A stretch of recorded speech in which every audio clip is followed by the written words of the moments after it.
Over the last few weeks, I've had quite a few people ask me, what do I think of these two asshats that open carried rifles and handguns into the Dearborn, Michigan Police Department? Do I think they were just attention seekers? Do I think they were doing something to further the open carry, movement? Well, to be honest, I think they're just a couple of asshats. Like I said, I don't think they were doing anything positive for the Second Amendment. I don't think they were even trying to do anything positive for the Second Amendment. I think they were trying to get attention.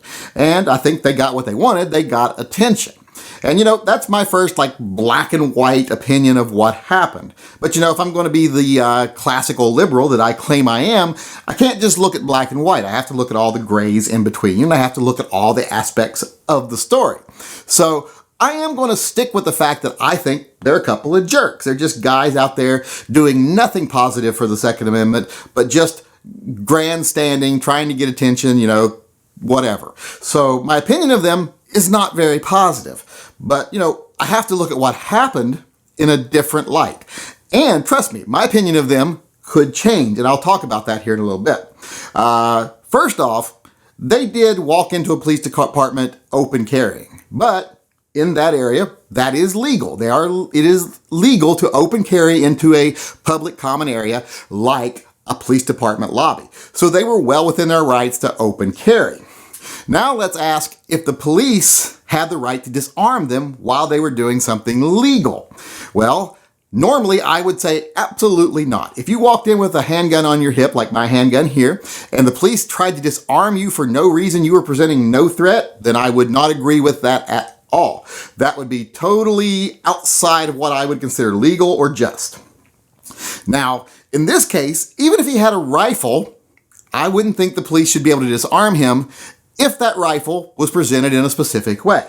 If he had that rifle, slung cross-body, rifle in the back, pointing towards the sky, I would have said, there's no added threat from that rifle. The police have no reason to disarm him of that rifle. But since he was carrying it cross-body forward, right in a ready position, I would have reason to believe that the police could consider him a bigger threat than someone who didn't have a rifle ready when they walked into the police department. So because of the way he was wearing his rifle, I believe the police acted appropriately in wanting him to put that rifle down. Now, it's kind of like if you walk into the Piggly Wiggly with your handgun on your side and people freak out, those people aren't being reasonable. Your gun is no threat to them. Your holstered firearm on you, who's a legal gun owner, is no threat to them. If you walk into the Piggly Wiggly dressed like you're a Spetsnaz goon, like these guys do. I've never understood why these guys like to dress like Russian goons, but they do.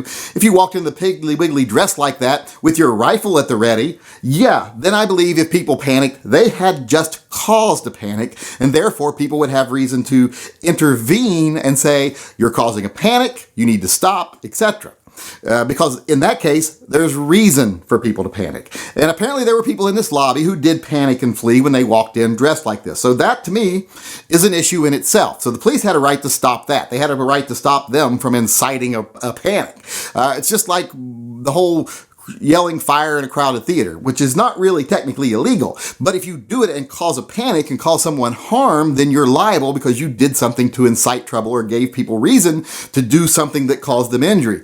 That would be the same thing with these people walking in, like I said, dressed like goons with rifles at the ready. So I don't agree with them at all as far as that. But like I said, if he had the rifle properly slung and if they had their handguns in the holsters, I would be totally against the police disarming them. Police don't get to act outside the law just to make sure they're safe. Their job is supposed to be a little bit dangerous. And if those guys had walked in there doing things what I would have thought in a way that wasn't presenting a additional threat or added threat, I think the police could have taken precautions, like maybe they could have been more on the ready. I don't even care if they put their hands on their guns while they talked to them. Or they could just have interacted with them only from the other side of that glass. I'm sure that glass is bullet resistant around the receptionist desk. So they didn't need to come out and confront them, other than the fact that they were causing people in the lobby to panic, I guess. So that kind of, muddies the water a little bit. But like I say, if they were doing everything right, just had guns on their hips, I would be okay with the police being cautious, as long as they did so within the letter of the law. They don't have a right to violate your rights to make sure they're safe. I don't agree with that at all.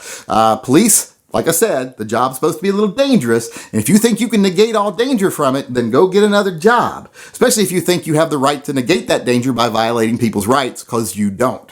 So I don't agree with that. Now, a lot of people say, well, the second you disobey one of their orders, you're already a criminal, so they have a right to do something. No, that's not true. You only have to obey lawful orders. If a police officer walked up in my front yard while I was working in my garden or something and said, let me search your house, and I said, no, he doesn't have the right to shoot me right then and there for disobeying his orders. He doesn't have the right to do it even if he says, well, he had a shovel in his hand, which is a weapon. Nothing about what he did there is legal or reasonable, so you don't have to obey all orders by a police officer. So if they were within their rights and they weren't doing anything to cause an additional risk, I would not agree with police officers disarming them even. So I would be totally 100% on their side at that point. But they were causing reason for additional threat. They were walking with rifles at the ready and cameras and dressed like a goon, like I said. So that gave me reason to believe the police were in the right in taking extra precautions because, possibly they were causing a panic, like I said. But even though they did that, and I say I don't agree with what they did, I think they're asshats. I don't think they did anything positive for the Second Amendment. That's my opinion of them right now. That could change if they were able to articulate to me why they did it. Let's say if they came to me and said, we did this because we knew we were going to get in trouble, but because of this now, police are going to be trained that if someone walks into the lobby of the police department just with a handgun on their side and they're not breaking the law, you don't get to overreact. You don't get to disarm them. That's illegal. We were making that point. We were going a little bit farther to make sure that they did disarm us, but then later we knew that during the court proceedings they would be schooled on the law because, believe me, police officers, until they get smacked down every now and then by the actual law, they start thinking they can do whatever they want. So if they get smacked down a little bit and told you can't just disarm people because you want to, you have to have a legitimate reason. And if they said that to me, that was what we were trying to make the point, that the police are going to have to learn they have to have legitimate reason, and we were willing to take the fall to do that. If they did that, I'd be like, hey, okay, I agree. You articulated why you did it, and it makes sense. It's like those people that carried ARs into, I don't know, the Dunkin' Donuts or whatever it was in Texas, and people were like, that's just so stupid. Well, no, they were actually making a point that it's ridiculous that they could open carry their ARs into there, but they couldn't open carry their handguns because of the ridiculous way Texas laws were written. The problem with these nuanced messages that gun guys sometimes try to send is often, they're not very good speakers. They're not very good at articulating their message. Sometimes being a person of action and being an articulate speaker aren't necessarily, two things that go hand in hand.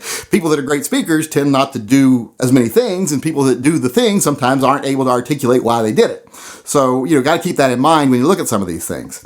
So, like I said, in this long rant here that's been very rambly, and I'm trying to do this unedited because people like it when I talk to the camera unedited for some reason. They like to see me make a fool of myself and stammer and have Alzheimer moments here when I just kind of stare for a second and go, But I think they're kind of asshats. Do I totally agree with what the police did? I agree with some of it, not all of it. Once he put the rifle down, it should have just been a matter of, we'll talk to you now. And I don't think they had the right to say, we'll shoot you for having that rifle.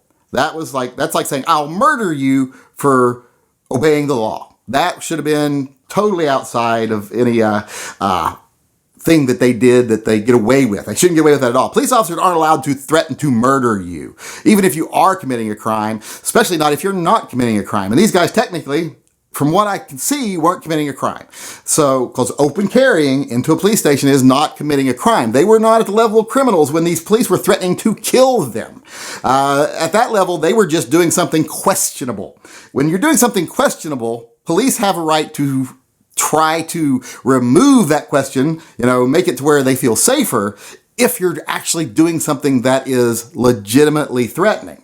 If it isn't, they definitely don't have a right to threaten to murder you. So I'm totally against that there. But asking him to put his rifle on the ground should have been done in a different way, but I would have probably agreed with that. So I'm not with the police department because you do not have the right to disarm someone just for your own safety if you're violating the law. If they are not violating the law, you don't have a right to override the law because you want to feel totally safe in a job that isn't supposed to even be safe. And as for those guys, I don't support them at all right now either, because like I said, I think they're just a couple of asshats that have some sort of fetish with, Russian special forces or something, which I've never understood why these guys have that. So I'm not supporting them either. But if they could articulate to me why they did it, that opinion might change. So right now, I'm not fully in support of the police, not fully in support of the guys who did it. I'd have to have more information. But until that information comes forward, I'm just going to have to stick with the police were thugs and these guys were dumbasses.